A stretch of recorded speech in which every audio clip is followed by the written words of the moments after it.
Hello and welcome to today's show, Subcutaneous, where I have a deep dive, cut to the bone, under the skin conversation with a guest on the issues that you care about most. Today I'm talking to M.I.A, M.I.A, the rapper, hip-hop artist, recording artist, and sensational thinker and writer. It's a wonderful conversation with someone who's been on the inside of the celebrity machine, who's experienced fame, who's experienced establishment power from both sides. I hope you enjoy this conversation. Let me know in the comments, let me know in the chat what you think about it. Thank you for joining us today. See you after. The modern world in Stage 9 made men and women seek boundaries. They made borders to divide money, land, identities, ideas, families, tribes, beliefs of all sorts, constantly searching for the edges of the boundaries of what their type of human is, through constantly defining themselves. They wanted to be safe, so they always found ways to box themselves in. Then they became herdable, like sheep, so a box did not seem so bad. Humans believed they evolved from a single-cell bacterium. In this sense, they felt they had more time. Billions of years, in fact, to evolve. Earth was born with a sense of sun and 9 planets surrounding it, 7 god planets and 2 demon planets. These planets are represented by 9 gems found in the Earth's dust, Navaratinam, named in the first and oldest surviving language called Tamil. Ruby, pearl, coral, emerald, yellow sapphire, diamond, blue sapphire, hessonite, and cat's eye. Towards the end, these resources were considered common, and the water and air began to be considered precious. Then it goes on to the god bit, explaining who the gods are and then who the demons are, and the war. And the war between the gods and the demons sucks up like everybody on planet Earth, and they're confused or under the impression. Stay on mic, mate. Under the impression between, everything, all the wars between the gods and the demons. It's really, it's really beautiful. I can hear even just from the extract that you're reaching for a deep truth, that the function of mythology is to connect with something interior and ulterior. And I can see, you're obviously a brilliant artist, so it's beautifully rendered even in the 60 seconds or so that I've just heard. And I can see why in this time of chaos you would see its relevance. But you're saying that you started writing this when? I started writing it after I made Borders and then fell out with not really fell out. My record contract came to an end. I didn't know what I was going to do as an artist, whether to go more into actual painting, art, that kind of stuff, or make a movie, But while I was thinking about these things, because everyone was like, maybe work on a TV series, which I was thinking about sort of the Tamil struggle. But this just kept happening, There was a deeper thing that just kept happening, which was a spiritual thing that I was going through. And it sort of wrote itself, and I didn't really show it to anyone for 3 years or something, until the day I actually put it down and recorded it. It was the first time 2 people heard it, and to this day, no one's really heard it. So it's going to be on... I'm making a website called Omni.com. And Omni was, again, one of those spaces I wanted to build that was away from YouTube and everywhere else where you get censored and you can't have free speech or speak about things that are just like a bit bigger than I don't know, making a record. Something weird's going on, isn't it, mate? Like even I think that we've been in the public eye for a sort of during a similar period, and even though we're working in some regard in different fields, the way that you're talking to me now makes me feel that we might have had comparable experiences in some ways. And I'm talking about you from how it looked from the outside. Is it looked like you like exploded into the culture, became very feted, celebrated, awarded, presumably super rich, and all those kind of things that come with being famous and that. And then, like most people, what happens to them, it seems to me, again from the outside, is most people recognize that they're doing a deal, and that the deal is you stay within that system. But now I'm speaking for myself, is like something happened in me that I didn't like. Something that was reawoken in me that was always there from when I was a little kid. That like, this ain't real, and this isn't serving the thing that I thought it was going to serve. And I was feeling, instead of full up, I was feeling like I was being emptied. And I started to feel a major distrust for the thing that I was being co-opted by. And it scares me because speaking plainly, I still like attention. I like power. I don't want to be poor ever again. All those kind of things that I imagine a lot of people have. But it feels like you're very deliberately breaking away from that, from the culture. Are you aware of the kind of things that happen when you try and do that? And as much as that sort of thing started to happen to you yet? What I mean specifically is that you get attacked and all of that kind of stuff. I've been through it about 20 times. Yeah, have you? Yeah, from day one. Right. What do you mean and how? And tell me about it. Well, when I first came out in 2005, they wanted to edit out Sun Showers, the first song that ever came out, because it said, like PLO, I don't surrender. So that already got me on, that was the first thing that got me on the scene of the, people watching. And then I think I just did a lot to sort of around the mainstream, that I made a new scene because of that sort of thing. It gave people that weren't into the mainstream somewhere else to go. And that's kind of how this thing became what it is. And it is that now, what popular culture is the music that I did put out 2005. But at the time I put it out, it wasn't mainstream. It was the fringe, Yeah. And I had FBI turn up to like one of the first few venues, handing out leaflets outside saying, don't book her because she's a terrorist sympathizer. I would have all kinds of, you name it, I've been cancelled for it, from terrorism to Islamophobia, because I wore a burqa to some award show once, and that was seen as very hostile. And the M.I.A. album, talking about the Arab Spring and stuff like that, that got me in a lot of trouble. Then I supported WikiLeaks, got me in loads of trouble. Then I was called racist, which got me in loads of trouble. So these are like big things, And also, pardon me, also I think I had personal problems because I split up with my partner who was the music industry. Oh, I see. And yeah, so there you have it. So you recognize that if you are an artist, you make these choices. You have a creative impulse and a great creative ability, and then you move into this place where it becomes commodified, and it's a series of compromises, and then it seems like some pretty aggressive attempts to control and manipulate what the work does.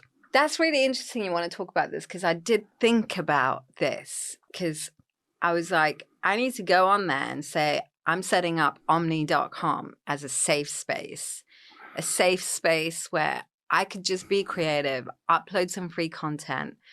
There's going to be like a donate button where people could donate to it. It's not a subscription.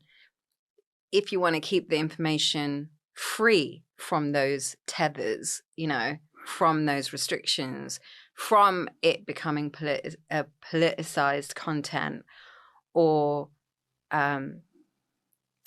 agendered content, for creativity to exist, completely in its limitless form. And ultimately, everything is about creativity. And, you know, even this book itself, it's about God and creation and the creation of the universe and having to fight 50-50. You know, the demons want 50% of it. And gods are like, no, we control the universe. And that's the war. So there's two sides, and, you know, they both deal in propaganda in order to win the war, you know, and they use humans and propaganda machines in order to win this war, you know. And so this piece of work needed to exist somewhere that was pure. You know, I didn't want it to be a monetized space, and I'm trying to not even have cookies on there. You know, I want it to be really clean. And also, I need to feel that I can exist on the planet and make work that I don't have to compromise who I am and my journey and my exploration into what being a human is, you know, just to suit the times that you're born in, you know?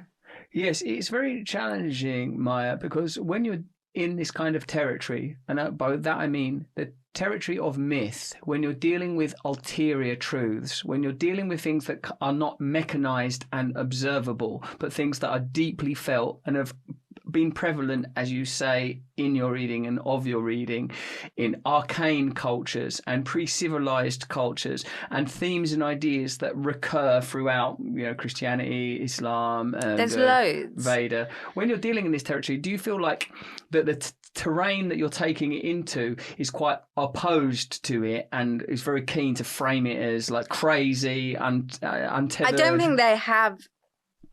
I would not. I have a problem with this because first I took this to Harper, you know, at publishers, and they were up for it and they're like, we'll publish it. But then a part of me, it was just before COVID, or just as COVID, we didn't know what COVID was at this point, but we'd heard, like, it was like the first week or something. But then I felt that there was so much narrative. Oh, there's so much like I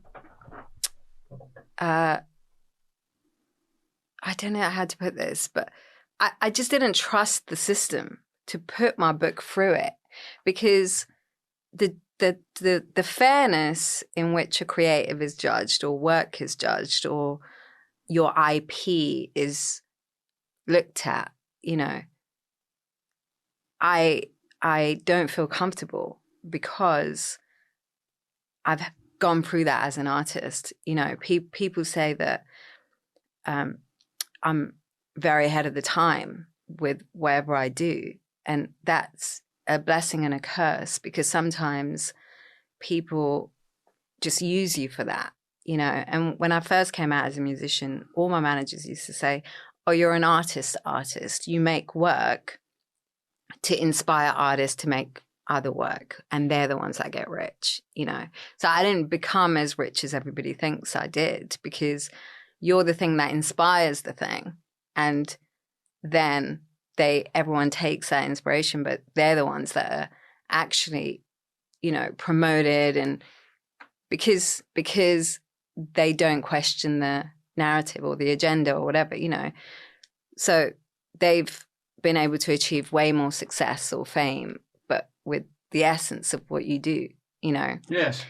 But this is very personal, this story, to me, because it's almost like a, you know, it's a little bit autobiographical, I would say, is, you know, these are the complications I was having as a Tamil artist in the West, you know, having spent time in Hinduism, and obviously my dad is super political and was an atheist, and, you know, but comes from a Catholic background.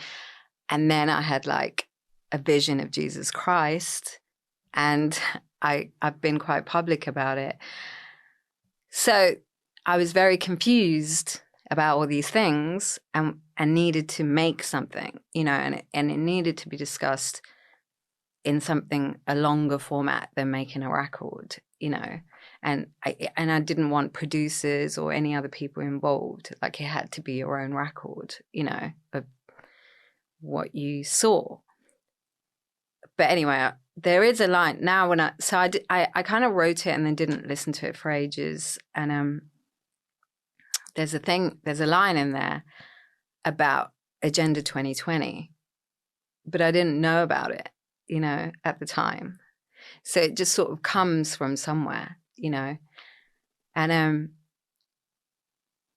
so it was, and also just like the fact that it's so this book is called Omni 9, and it's 9 chapters that are 9 minutes long. And it's about the 9 stages of evolution in one universe like cycle.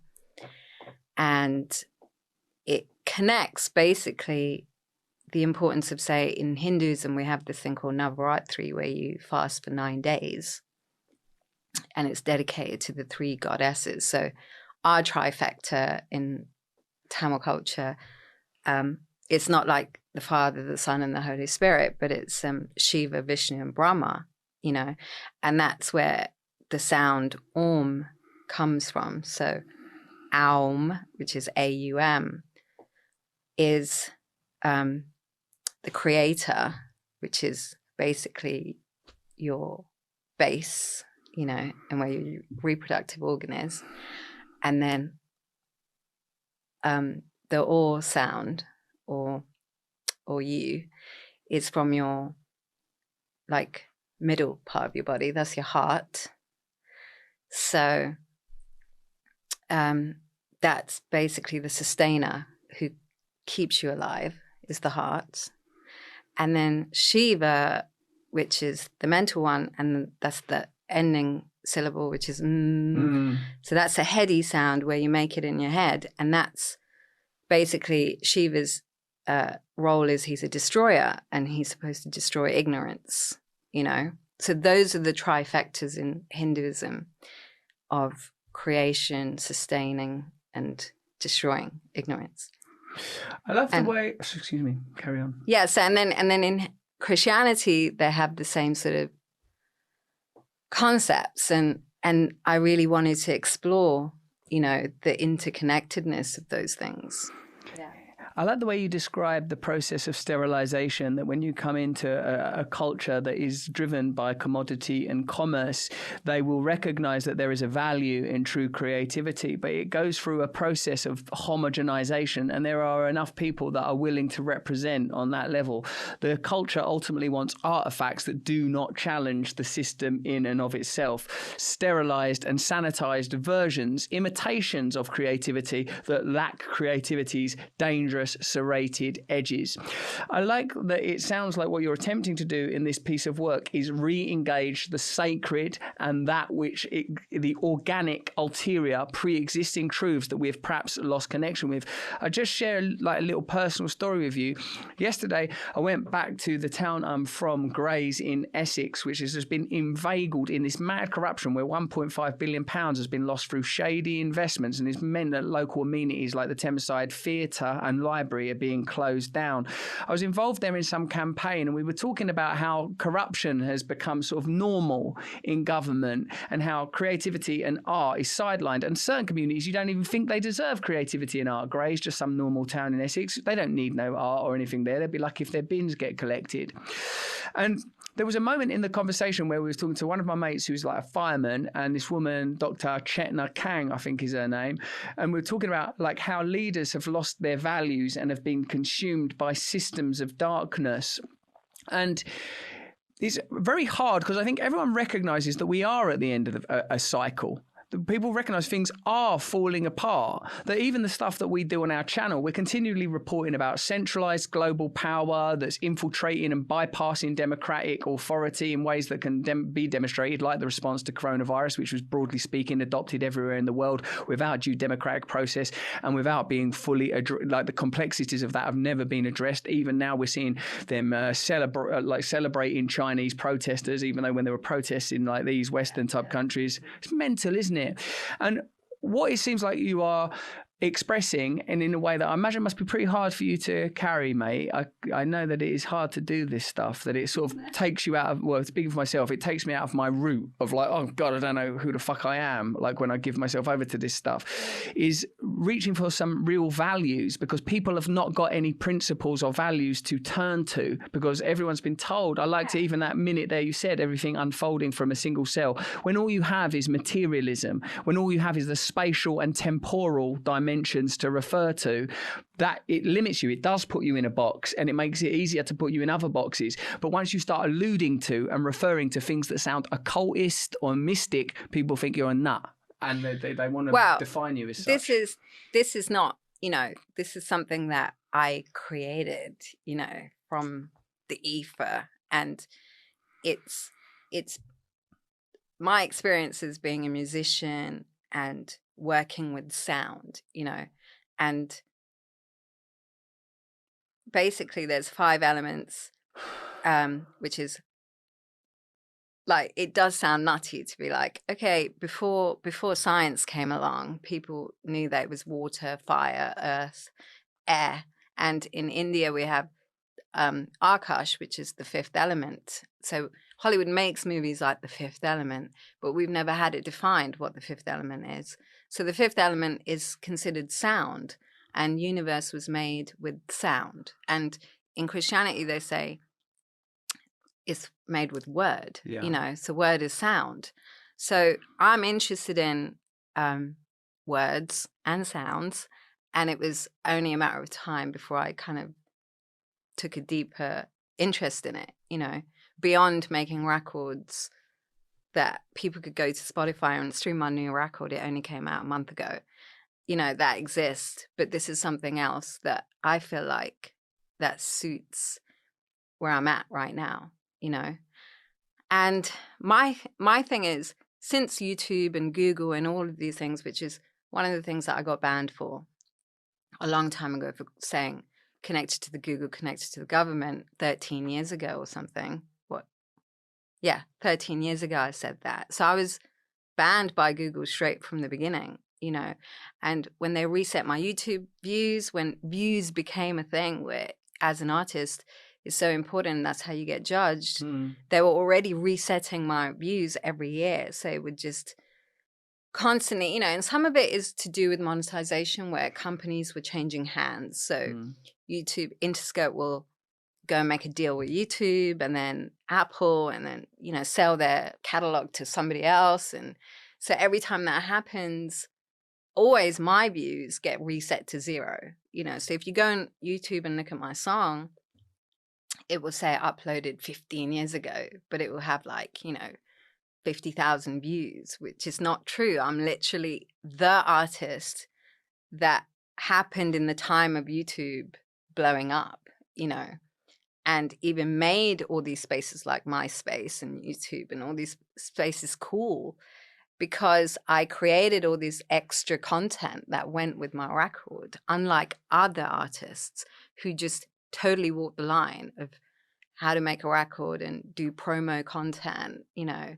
That's all very corporate and calculated. I was making way more reactionary work, which was, sort of reflective of the times and connected to what people were actually going through in society. So all these little videos, like 2007, I filmed police brutality in New York, of the police beating up this black kid outside my flat, and in New York City, and pepper spraying him and all this sort of stuff. And even things like that, I would just put straight on YouTube, and people would talk about it and be informed by it and stuff like that. And so being somebody I feel like who inspired the Silicon Valley kids who would come to your show and be inspired, and they're now the leaders of Silicon Valley, to be censored is very annoying, but that is because it became more and more political. And, like Google did become political and did change their ethos from "we don't do evil" or something like that, and changed it. I can't remember what it was. But so I think in these times, someone had to just put all these things together. It's sort of a way of seeing. And I watch all these things on YouTube or TED Talks and this and that, and I just I just never feel it hits me, because everything's put through this like white man thing, where they see it in a very it's very hard to say, but not really monetized sense. But the understanding is, even watching, say, Jordan Peterson, his understanding does just go back to the beginning of the Abrahamic religion, and the importance of that. But it's very difficult for him to speak about anything before then, and I feel like even he has certain parameters that he's working it, and it's very difficult to bring him over to certain other parts of understanding. I think even the most expansive thinkers in intellectuals do have parameters, and I even consider myself to be someone that is quite capable of free thinking, mobile, thought, open to difficult and opposing ideas. But of course, I don't know where I am unconscious. I don't know what lies beyond my various limitations. Do you feel that you have a kind of a cultural heritage that's connected to rebellion that makes you adversarial to the sort of censorship and authoritarianism of what might be called the current regime? No. No. I think I'm really into wisdom. And I think wisdom, like you speak to Vandana Shiva, and she's fighting a system, right, that believes it's doing the right thing.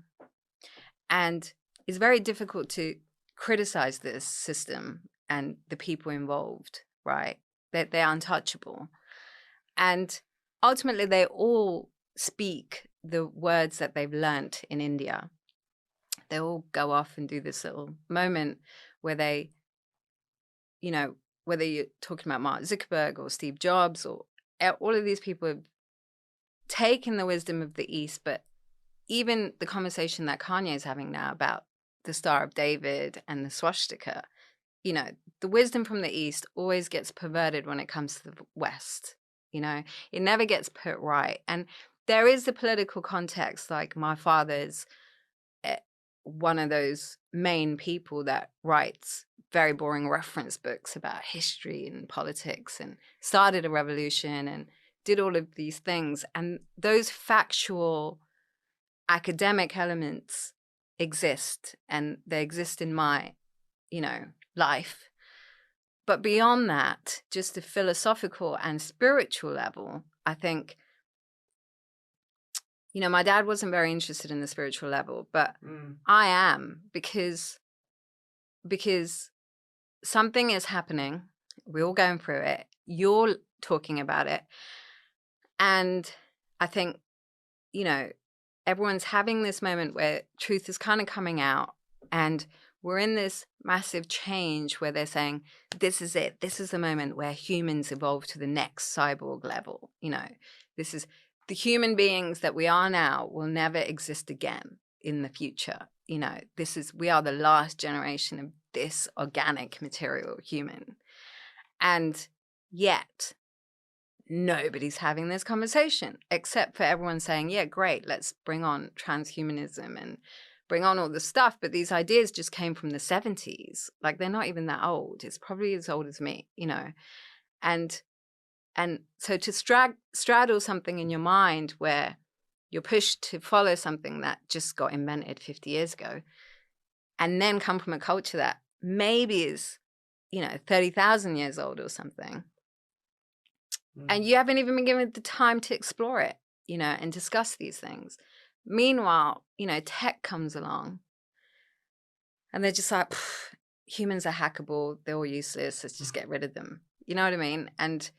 But you're like, wow, if in Africa, they believe each person is like a library. When somebody dies, you lose a library. And I just feel like we haven't explored enough what we are capable of before we ruin it. I want to learn this software, before we go on to the next one. Vandana Shiva talks a lot about desacralization, that we've lost our connection to the sacred, that because there have been evident advances in certain spheres, like in medicine and technology and science, there's been a steep trajectory, steep advances. It seems that we have neglected these other arcane territories, these 30,000-year-old libraries, these deep wisdom traditions have been lost. And perhaps, M.I.A, that's not a coincidence, because perhaps to advance in the direction that it appears that we are, into transhumanism, into centralized power, into people being neutered, censored, curtailed and controlled, invited to live quiet, dim lives. So dim. You can't have people that have got fire in their bellies from thousands of years ago and people that have got Shiva energy and Kali energy and deep, deep fire in their belly. That's not the kind of thing you can have unleashed in this culture. You know what it's like when you look around, when you walk around, everyone bouncing back at themselves from a flat blank screen. People are being lost in a loop of self. And if we even if they're not looking at a screen, like I walk around London and I'm so surprised how dim and dull it is. It's almost like this new technology that they want to put inside your body to track your whatever. And last week, your Harari uploaded a thing saying consciousness is your ability to suffer. And it's like, no. And who is he to define that? Yeah. Who is he to define that? How does he get to decide the fate of 7 billion people on this planet? And who is right and who's wrong and who's in and who's out and who's cool and who is making these decisions about human beings? And that's so bizarre to say, oh, the consciousness. And that's what my book is. It's about the definition of consciousness. And the demons realized that the only way to get hold and take over the entire universe is through consciousness. But gods have put in a backdoor thing on consciousness, and the demons are trying to find it, to hack it. It's literally my book. And so when he comes out and says that in real life, this is not fiction. My book is fiction.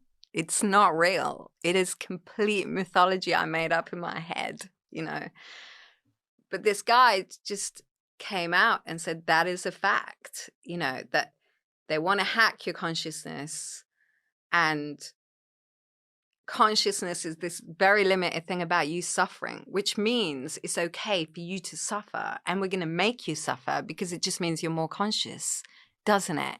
And it's no, consciousness can mean anything. We don't even know yet. None of us have the ability to define that because we haven't even raised our society in that way to know, because we've dimmed people down and we've suppressed their intellect into this rigid structure that they wouldn't even be able to know what is consciousness, removed from its, like you said, the walls and the parameters that we put on culturally, politically, identity politics, the time that we're alive. And, the thing is also the human being, our lifespan is pretty short. And I feel like we suffer from amnesia, which is why we're so obsessed from collecting data. Our entire existence is just obsession with data collection right now. How are you going to tell me about consciousness when it's such a, cold thing to collect data on this thing and think you're going to analyze it and define what it is. It to me, that's just like, what if this tool is not good enough yet to study that? I think you're right. And this is I think part of the nature of prophecy is attunement to ideas that are atemporal and aspatial, beyond space and time, perennial, ever-present, constant, circular, as you have indicated in your personal myth. I've spoken to Yuval Noah Harari on a couple of occasions, come on here to promote books, a few years ago, and I'd not heard of his connections to Davos and WF. In fact, I didn't even really know what those things are or were. I learned about those things since I've been involved in this game. And what I feel is that there are certain intellectuals, and on a personal level, he was a nice guy, and I think he was there with his boyfriend and that, or maybe husband, and I thought he was cool and quite nice. But when I was listening to his ideas, the ideas that he espouses and underwrites academically ultimately all lead to support of centralized power and the inevitability of technological advancement and technocratic power, a cadre of experts imposing dictatorship through technological power. And I think that let's call it the system. Yes. And also you can see M.I.A, the perversion of ideas like both Christianity and Buddhism, of course, explore the significance of suffering. The cause of suffering is desire, is of course sort of a central tenet of the idea of Buddhism, and the central image of Christianity is the crucified deity, the suffering of the deity. But I enjoy what I have understood of Vedic literature's advocacy of bliss consciousness, the potential. Can we have a bit more of that? I'd like some. That is why I'm here. Thanks for bringing the bliss. I'm bliss, excited. Joy, and I think that is a great way to see consciousness. Your ability to tap into the bliss, What's happening, mate, is it feels like the potential of the future is being curtailed. That people saying that we've got reality all stitched up and all sewn up. This is what we are. We're going to manage in politics, they're just about managing decline. In technology, they're just about creating the cyborg transhuman movement and even maybe getting off the planet. There's no sort of sense that there may be other layers of reality that we're not accessing. If they haven't designed technology to look at themselves, to be like, why are we such psychopaths? I don't believe in the technology they make. Exactly. Well, why wouldn't you make a piece of technology that lets you know what is wrong with you, and that why you want that much power and to destroy the world and make everything really boring? And why? And the adverts that I get in terms of, when the computer listens to you and gives you ads that suit your thing. Mm-hmm. Yeah, and today the one that I'm getting is that, cows are really dangerous for global warming. They're going to give it pills. So they're going to give cows, so all of this young girl was pitching her startup company where she's made this company which is supposed to be great. So I'm sure she's getting billions in funding, right, for this climate change thing that she's doing, where she's basically making pills out of algae to give to feed to cows, and the cows are just going to fart less, right, and not produce methane, which is going to save the planet. And I'm like, that makes crazy sense. Not sense as in it's but for a 25-year-old in a university in New York, I get how it makes sense to her, but it makes no sense to me, and probably not to Vandana Shiva, where you're going to have to open up a new factory to produce all these pills. All this electricity is going to take to collect data on that. Then you're going to store the data of that pill-taking cow, and monitor all these things.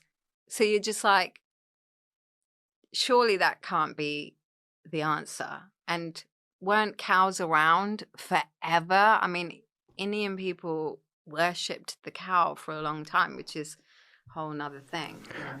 I think that this kind of solutions are presented are the sorts of solution that centralize power, materialize power, commodify power. I know there is more complexity to the contributions to excess methane than just stopping a cow farting with algae. I know that having listened to Vandana on this very subject and numerous agricultural activists, the type of methane that's released at this level there's more to it. There are different types of it, different strands of it. But it seems like that all of the solutions that we're offered are solutions that do not interrupt the trajectory of the powerful. I would say that, and their objectives and their agenda, as long as they're. That's what I'm saying. They never use it on themselves. Like they never use the machines on themselves to ask why their choice, 50 years ago, whatever choice they made got us to this point with climate change. If that is the point they're making, whatever they made 50 years ago, whatever decision they took and whatever they thought was great and funded, brought us to this point. So if you cannot ask yourself, what the hell am I doing now? So I don't do this 50 years from now. I'm not interested in what that person's got to say. I don't think that person is thinking right, and we need more accountability. We need the UN and WEF, IMF, World Bank, whoever it is, the American government, every company that Vandana Shiv is fighting, we need them to be like, 50 years ago, we made this decision and we thought it was great. We thought it was really great to stop people dying. So we gave them all these vaccines, to save them so the population of Earth would be better and bigger. We thought that. So we did it. We went to all the countries 50 years ago and we made sure that it was mandated that all children took polio vaccines and took typhoid vaccines and took all these things, which is all great because that's how the population grew. So if you look at the population growth from 1920 to 2020, it went from like 1.5 billion to now, which is 8 billion, right? Which is like an insane amount of growth. But that is obviously to do with science. It's to do with science and medicine, and access to clean water and things like that. And so we have to look at decisions that have been made in the past. And my dad, this is a personal story. So, and you met my father, so I'm telling you this, but when I was a little girl, I had to give up spending like 4 or 5 years with my dad because my dad was employed by the Indian Ministry of Agriculture. And so the compromise was that we were going to starve to death and he'd have no job, or he would take this job, even though he was a revolutionary in Sri Lanka. And that's what he was doing. He was the leader of EROS. He took this job with the Indian government because he had an engineering background. He took a job and he went. So at the time, India was 90% agricultural. Okay, 90% of India was agricultural. And they sent my dad around all of India researching for 4 years, where my dad, combining his engineering skills, designed all these machines where farmers would live off their land and would not be on the grid. Mm. So they wouldn't need all this sort of infrastructure and they could just self-generate using what they had. And he built very simple machinery that worked with cows, plowing and, water, bicycles, like lots of sort of self-sustaining things. Mm. And so they were like ideas that you could implement all across India, didn't cost anything and wasn't taxing on fossil fuels to run. Okay.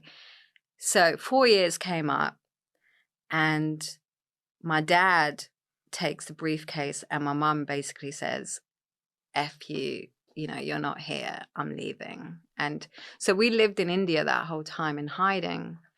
And my mum and my dad split up over the fact that he was gone doing this job for so long and was never there for the kids. And my sister actually contracted typhoid and she was going to die. So we had a choice of either saving my sister in hospital and leaving or staying there for my dad to finish. So my mum moved us back to Sri Lanka to the war zone and, got family to help. In that time, my dad took the briefcase to the Indian government and he was like, here's what I've done, but now I've got to go and find my wife. And the Indian government happened to be, this is 1983 or something like that, 83. And they turn around and it was the same time that Monsanto and all of these glamorous, beautiful Western companies with technology coming in. And so in the office, the Indian government had 2 briefcases. One is my dad's boring briefcase, which was self-sustaining 90% of Indian farms, or the shiny golden briefcase of modern technology and modern ways to monetize farming or fertilizers that's going to give you more product and all of this stuff. And obviously the guy in office at the time told my dad to F off and took the shiny briefcase. He was probably in power for about 4 years or 8 years. Then he F's off,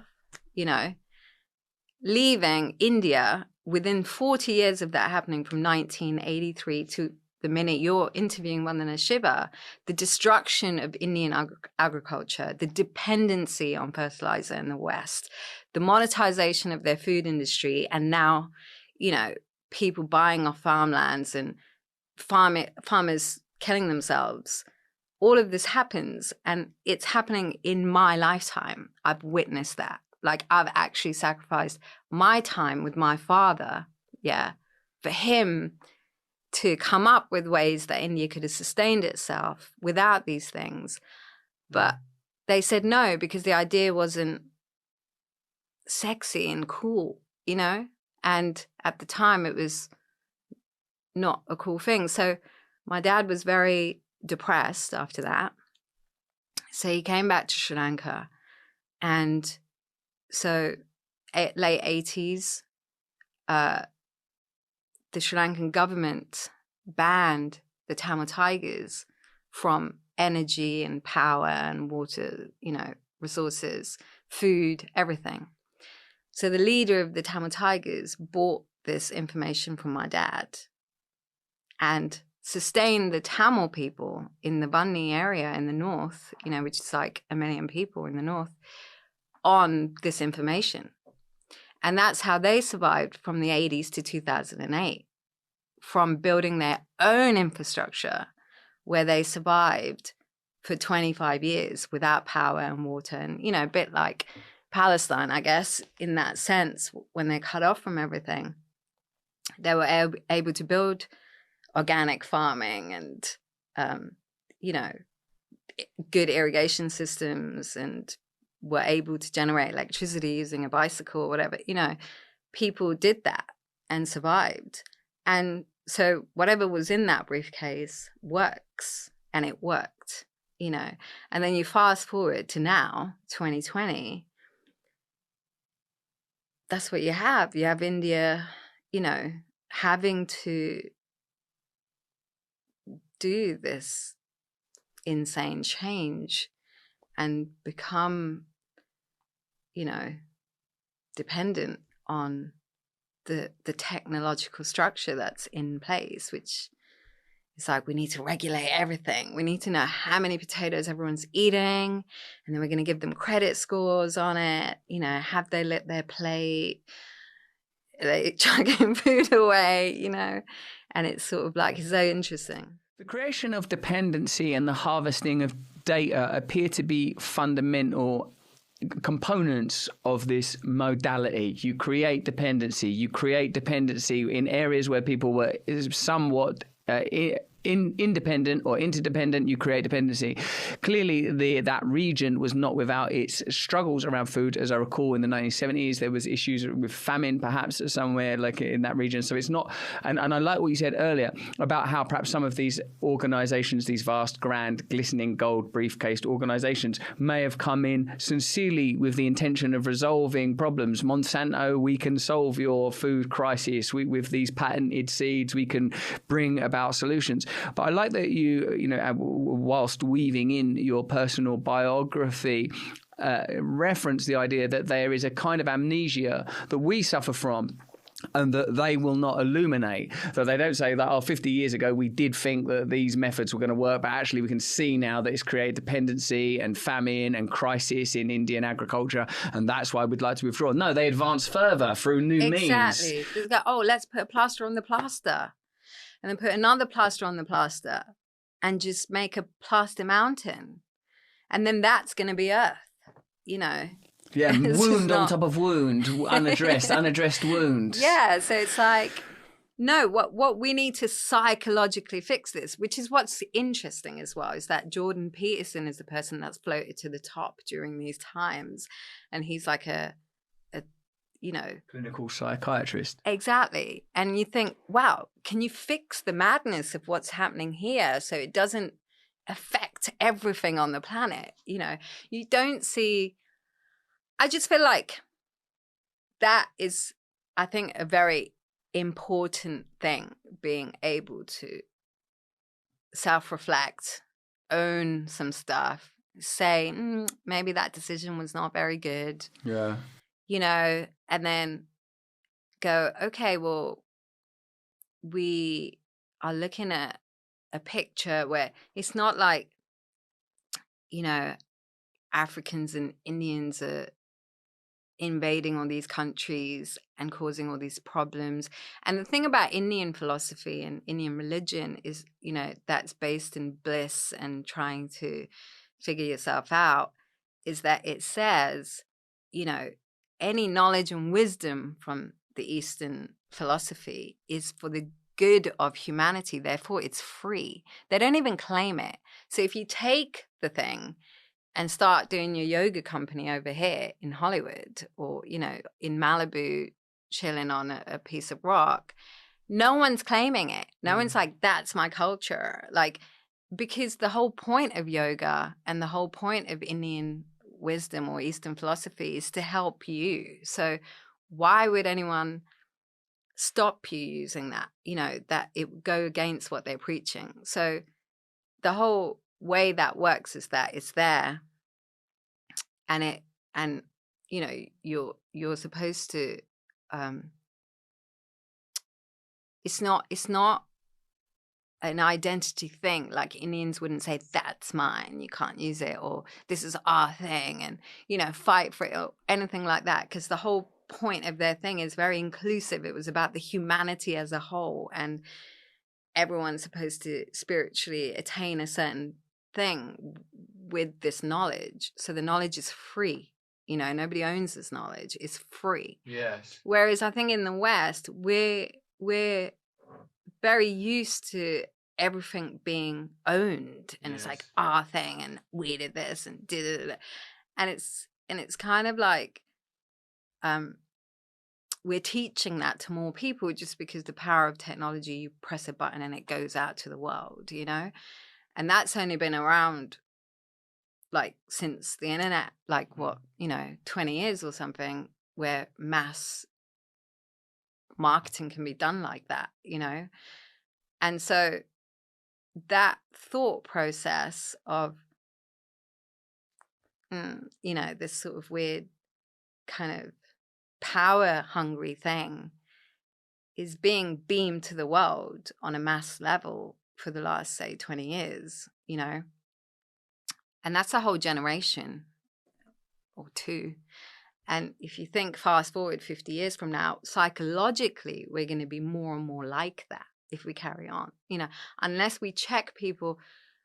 When people say CEOs psychopaths, you know, and being so obsessed with wealth and greed and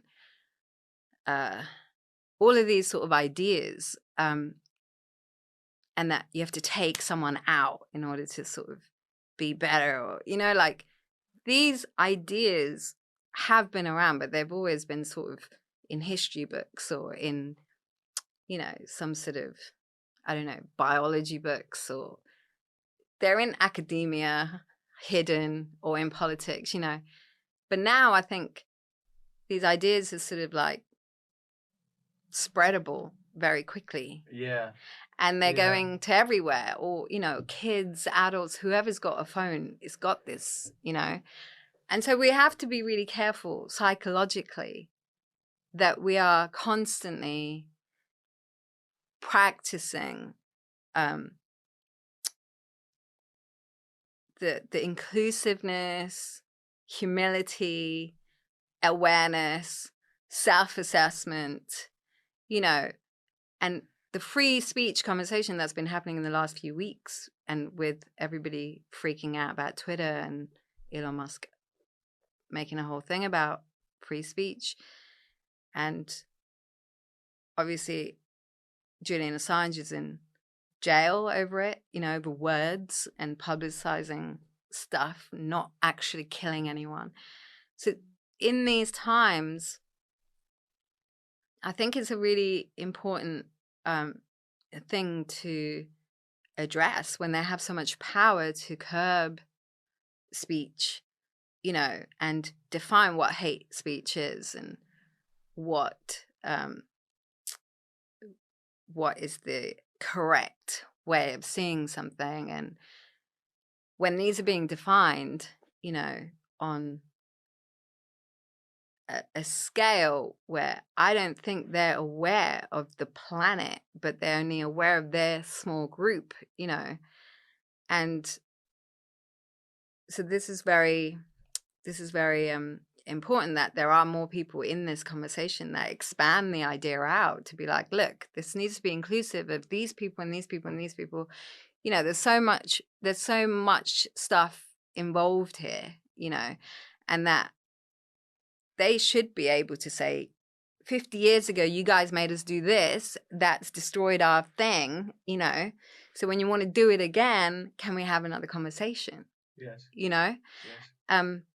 But obviously I understand, I'm sure the Indian government's under a lot of pressure to comply now with whatever's being put on them, like, do this because this is shiny and new, and it's like, you're modern and you're going to be included in this new thing, and it's like, look at this, and you're going to come to this event and look good and shake hands, and, you know, everything's going to be great, and we're going to give you little credits at the end of this, you know, and points if you have enough cows not doing, you know, releasing methane or whatever the thing is. Yeah. It's like the Indian government is under pressure to move along and get with it, you know. So they're like, yeah, we're building rockets, we're doing this, and that's kind of their futures on robotics and data collection, and you know what I mean. So I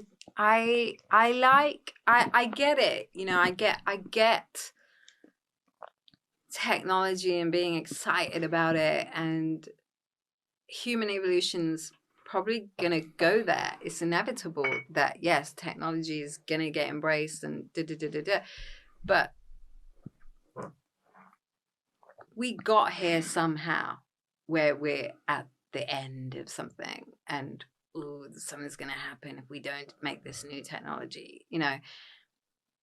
We got here somehow, and it ain't that great, you know, and it's okay to relax a bit, you know. Modernization for the sake of modernization is a bit lame, I think.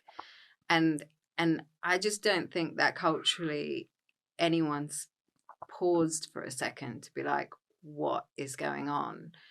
And I think I've been in that, and maybe you have too, but I've been around people where it is just super exciting to have like these ideas and then have power to just actualize them very quickly. And then it's like, and everyone's excited around you and you're excited. And then it's like, go, go, go. And then you're getting reactions, and it's, you know, you plug the machine on, there's people there. And like this right now, you know, it's all exciting, you know.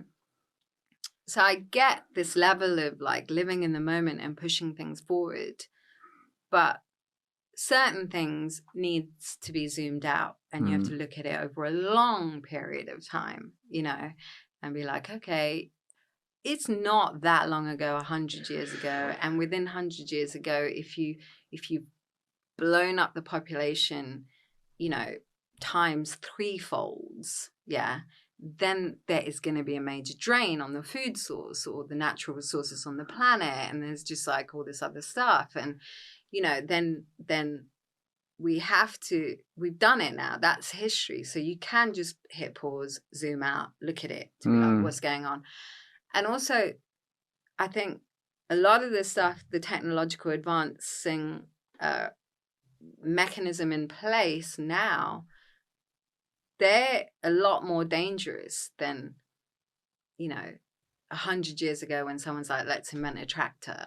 You know what I mean? It's like a lot more dangerous. Yeah, you're right. It's not so immersive. It was much more local, parochial, tractor, do a bit of ploughing, control. Now with these vast and rapid advances, I was having this idea earlier that 500 years ago, the amount of documented material that constituted history, the libraries of Alexandria would have, that amount of data would now be produced in half an hour. So we have this sort of sense that things are getting faster and faster and everything's immersive. And like you say, that the surface of the planet all patented, everything not what it seems. You walk through the green and pleasant lands of England and know that it's all owned elsewhere. There's even utilities that are meant to be for the service of the people are owned externally and extraneously, all bolted on to profit motives. We are living in a kind of holographic reality in so much as what we look at is not the administrative reality. Forget the molecular reality.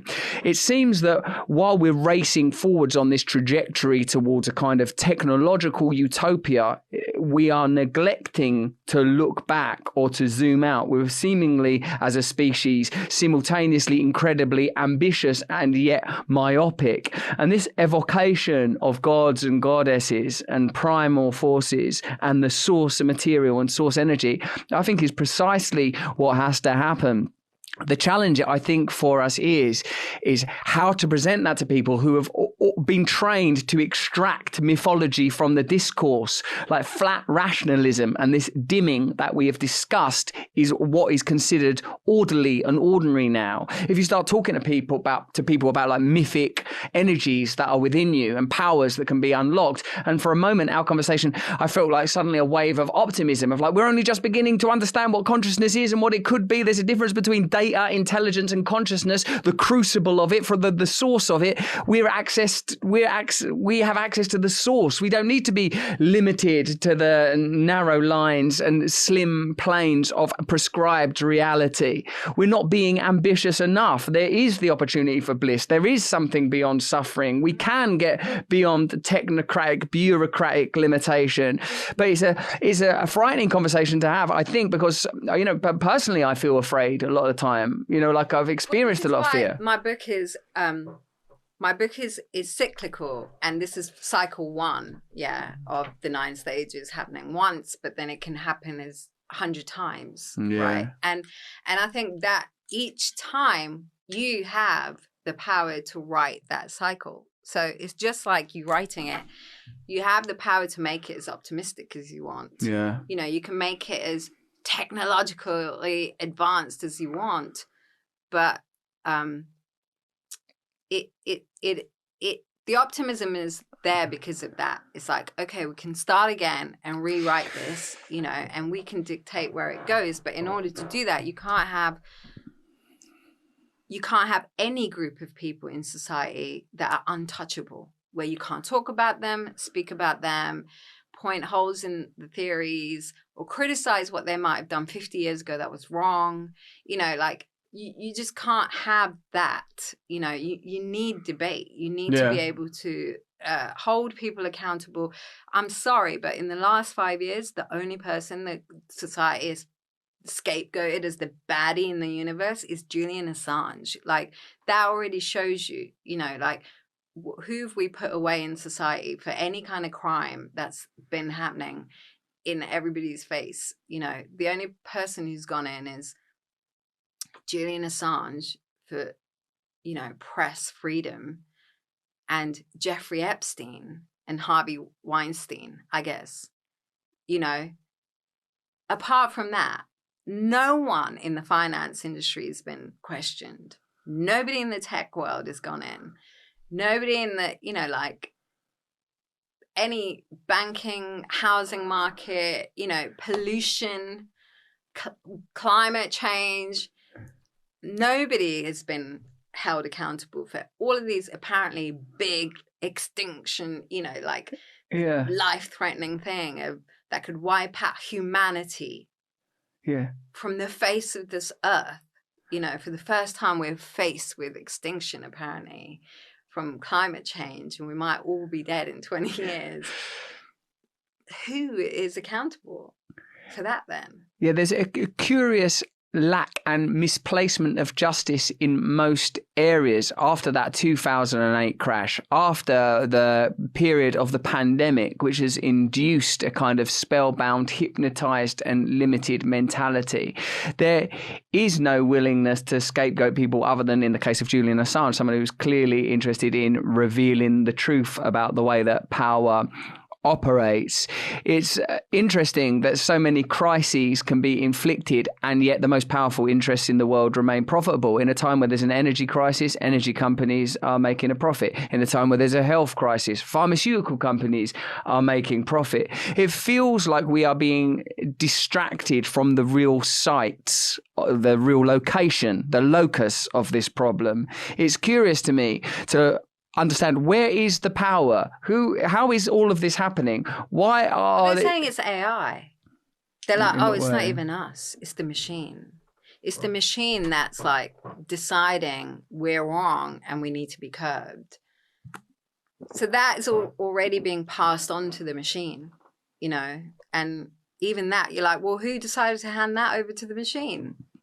That job, the job of like being watched 24/7 in the streets of London through every security camera to whatever.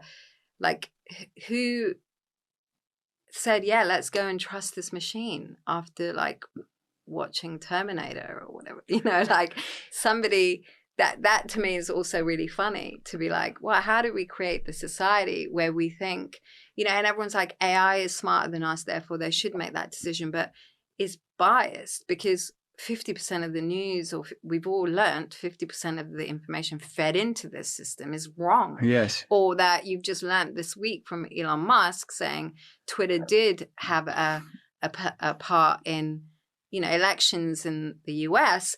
And so if there's manipulation going on, then the information fed into the AI is manipulated. Therefore, the outcome cannot be great. It cannot be positive. It cannot be blissful or joyous because the base and the root and the seed is not blissful and joyous. Yes. How can anything beautiful grow from it? I sometimes feel that we are trying to create a theological paradigm materially, i.e. we have omniscience through perpetual surveillance. We have omniscient, we have like omnipresence and omnipotence through the gathering of technology and intelligence. It's like everything is being externalized, everything is being measured and managed. I came up with Omni in 2017. I've had like 7 lawsuits to keep the name Omni. And I just came up with the name because it's like Omni, right? Every company in the world that specializes in robotics, surveillance, creation of the matrix, all of these things, they all want to be called Omni. And they are the people I'm fighting behind the scenes. And I haven't been able to put work out on omni.com because behind the scenes, I'm in so many patent lawsuits with so many people trying to take it from me. And it's just insane. So that's why the book is called Omni 9 and the website's called omni.com. And, it's really important for me to hold on to this name because it has all this meaning that you're mentioning. To me, it is like about the real sense of this thing, that we all know and feel, but is threatened and we're being told it's not there, like whatever, this spirit essence of the divine, and I guess Vandana Shiva will call it Gaia, or the language of whatever that frequency is, that we are recreating through science and technology. But the thing that already exists without replication is omnipresent. Yeah, omnipresent, a prima materia from which all things emerge, that there is variation in frequency, but one true frequency from which all reality has proceeded forward from, that we all have access to and a connection to, but it requires a kind of a quietness and introspection, and it requires us not to be continually tethered to stimuli of fear and desire. I'm very susceptible to this kind of stimulants, and I've been grown in a culture of individualism and individualistic pursuit, and it's only really latterly that I'm awakening from the illusion of self. It's only really latterly that I'm beginning to recognize something that you've said, is that the power of creativity is almost boundless, because we are imagining new realities into being. When we say that we are not separate from God, this means that we have a role in creating reality, that we become a conduit, a vessel, an expression of divinity when cleansed of the toxins and pollutants of a culture that sees to deluge us in the Kala Yoga material grossness. It's very, very hard to extricate yourself. Very, very difficult to sort of unpick it. I feel it almost neurological. I feel it almost vascular. I feel it sort of seeped into me. It's difficult to get cleansed, and it's lonely, So I feel like you're doing some amazing work, and you've been very either intuitively brave or brave in some other way that I don't understand. Maybe but ignorance is bliss. Evidently so. Ignorance is bliss. Yeah. Oh, well done. I feel a bit sick. Why? I don't know, because I think I love it. I love talking to you. It's very, very intense. I feel like I've been a bit enchanted and sort of on one. I don't often spend time on that, because look at all the things. It's meant to get you into different categories, like talk about Julian Assange for a bit, talk about Elon for a bit, talk about big pharma and COVID. Oh yeah, we didn't even, we kind of tried. About cancel culture. How you did the middle finger salute while performing as part of Madonna's Super Bowl halftime. You've always been difficult, haven't you? You've done nothing but cause trouble. You've caused problems on MTV from the get-go. You were labelled an anti-vaxxer in 2020 for tweeting, "Don't panic, you're okay, you're not going to die." Yeah, that's I'm not against vaccines. I'm against companies who care more for profit than humans. At the beginning of it, I'm sure you're aware that Albert Bourla said it would be reprehensible if Pfizer made a profit from something that was so humanely necessary. And of course, Pfizer went on to have their most profitable year in their history. It's just, again, this amnesia. We're being invited to continually forget. And that when there are revelatory figures that appear, that we just have to shut that shit down and silence them, because we can't confront the truth of what's happening somehow collectively.